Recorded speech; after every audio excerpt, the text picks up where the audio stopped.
Merci à vous. Allez, mesdames et messieurs, cette émission va donc étendre ses tentacules pour faire un tour au Canada afin d'échanger autour de cette initiative Octobre Rose avec notre interlocuteur qui va intervenir, voilà, comme je vous l'ai dit à l'instant, en direct du Canada. Mesdames et messieurs, bonjour, bonsoir à vous, cela dépend de votre position géographique sur la planète. Et bienvenue à vous. Et si le Dieu de la technique me donne la permission que c'est bon, ça peut aller maintenant. Je fais donc établir la liaison avec Jacqueline Akadié-Saralta. Elle est la présidente de l'organisation non gouvernementale La Vie d'un Ange, basée en Côte d'Ivoire, mais elle réside justement au Canada. Madame la présidente, bonjour à vous. Bonsoir et merci pour le temps accordé. Alors, comment se porte Madame Jacqueline depuis le Canada? Oui, je me porte très bien. Et la population du Canada, comment se porte-t-elle? Tout va bien par la grâce de Dieu. Alors, je disais à l'instant que c'est vous la présidente de cette ONG La Vie d'un Ange qui est basée en Côte d'Ivoire. Cette ONG, je vais d'abord introduire en vous demandant justement quels sont les différents domaines d'intervention voilà, de votre ONG. Ok, donc nous intervenons dans la sécurité alimentaire, nous intervenons aussi dans le bien-être et la santé, et nous intervenons aussi dans tout ce qui est moyen d'existence et aide aux populations vulnérables, mais un aspect particulier pour les femmes et les jeunes filles et les enfants. Alors, dans ce thé-là, vous avez une initiative dénommée Octobre Rose. Pourquoi cette initiative? Ok, donc d'abord, il faut préciser que l'ONG La Vie d'un Ange, c'est une ONG en mémoire de ma sœur, Akadié Angémé. Et elle était beaucoup dans des œuvres en faveur des femmes, pour tout ce qui est la santé des femmes. Donc, déjà de son vivant, dans Octobre Rose, elle participait dans beaucoup d'événements. Donc, c'est juste une continuité de ces œuvres que nous essayons de faire perdurer. Voilà. Merci à vous en tout cas pour cette explication introductive. Alors, vous prévoyez une action au profit des femmes en ce mois d'octobre au Bénin. Dites-nous de quoi s'agit-il concrètement, Jacqueline Akadié?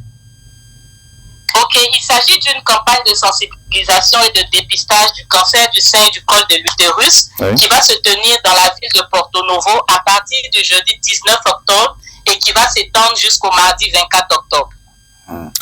Et comment cela va se dérouler? Quels sont les critères de participation, Jacqueline Akadié? Les séances de dépistage et de sensibilisation seront gratuites. Il faut juste se rendre sur les lieux prévus et puis les femmes se feront dépister. La sensibilisation, elle est ouverte à tout le monde, aux femmes et aux hommes. Donc, il y a un déroulement sur plusieurs jours. Le lancement se fera le jeudi 19 octobre. On commence par le 4e arrondissement à la Maison des Jeunes de Porto Novo. Et durant cette cérémonie, il y aura une remise officielle d'un don de prothèses mammaires aux services sociaux de la ville de Porto Novo.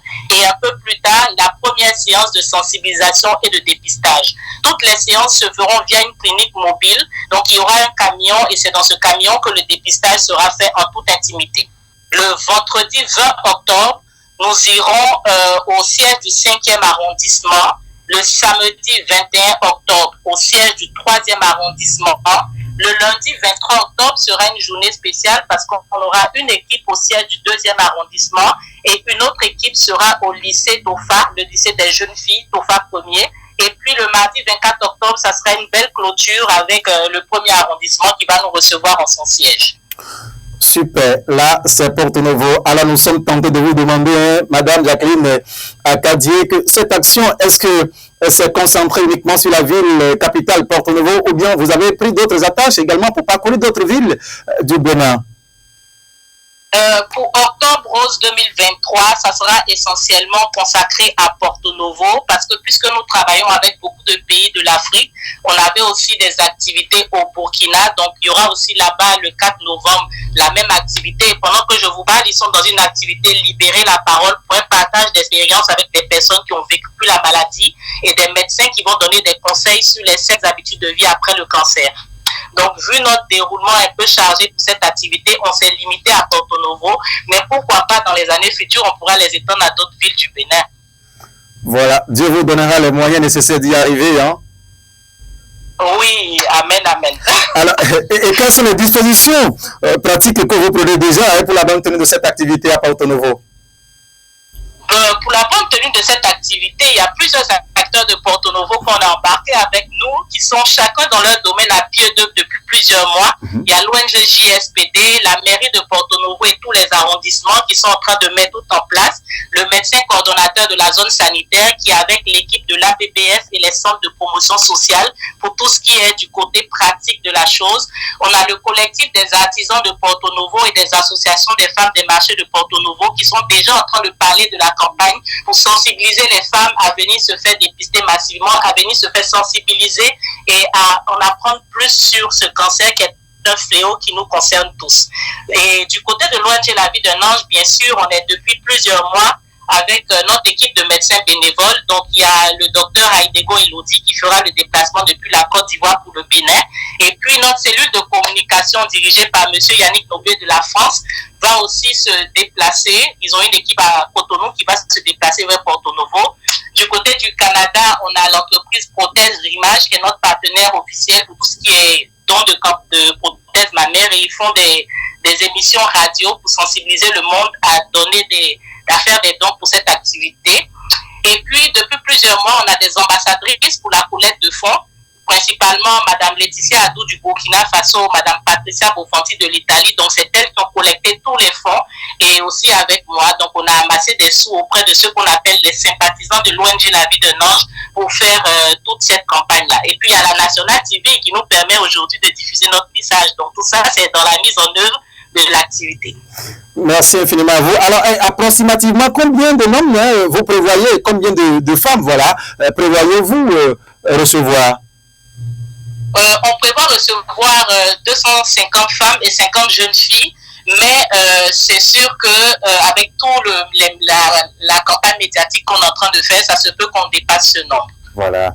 J'espère bien que les dispositions dont vous allez parler maintenant vous permettront justement de couvrir tout ce nombre-là, puisque vous savez, la campagne médiatique est justement renforcée par ici. Alors, nous n'allons pas trop vous retenir, et puisque vous intervenez en direct du Canada, est-ce que vous avez un message à l'endroit de toutes les femmes béninoises, canadiennes, burkinabées, et j'en passe, pour conclure?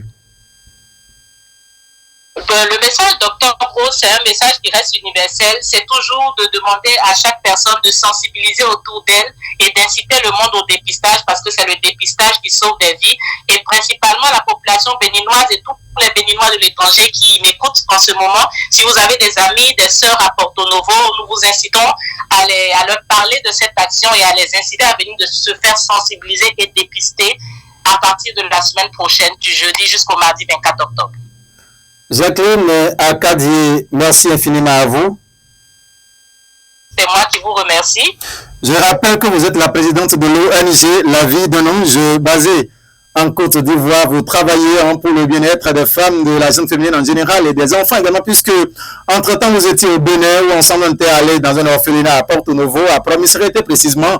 Est-ce qu'il y a ces actions-là qui sont en train d'être prévues également, programmées au grand bonheur de ces âmes innocentes? Bien évidemment, il y a toujours ces actions qui sont programmées et on ne vous en dira pas plus, on vous laissera le temps de découvrir les surprises qui arrivent pour les prochains mois. Merci à vous, nous vous avons taquillé donc vers la fin de cet entretien. Mesdames et messieurs, à l'instant, c'était donc Jacqueline Akadié, épouse Saralta, qui intervenait en direct du Canada. Il a parlé de cette initiative Octobre Rose au profit des femmes, sensibilisation et dépistage et cancer de sein. Comment cela va se passer? Est-ce qu'il faut toujours téter ou bien il faut palper en tout cas le sein? Rendez-vous donc à la Maison des Jeunes de Diagan-Préville le 19 octobre prochain pour en savoir davantage afin d'éviter ce mal qui gangrène la jeune féminine pour la plupart. Merci infiniment de nous avoir suivis. Les dieux de la technique, alors, Guillaume Carrière à la réalisation, Paten Rouen à la régie d'antenne avec Ifadat Amoussa à l'édition. Grâce à toute cette équipe, vous nous avez donc suivis en direct du Canada, Jacqueline Akadié. Merci infiniment de nous avoir suivis. Le rendez-vous, c'est le 19 à Porto Novo. Prenez donc massivement, voilà, le programme pour ne pas rater cette opportunité que vous offre la vie, oui, bien évidemment, la vie d'un ange qui est basé en Côte d'Ivoire. Portez-vous bien, mesdames et messieurs, la 100e heure. Au revoir.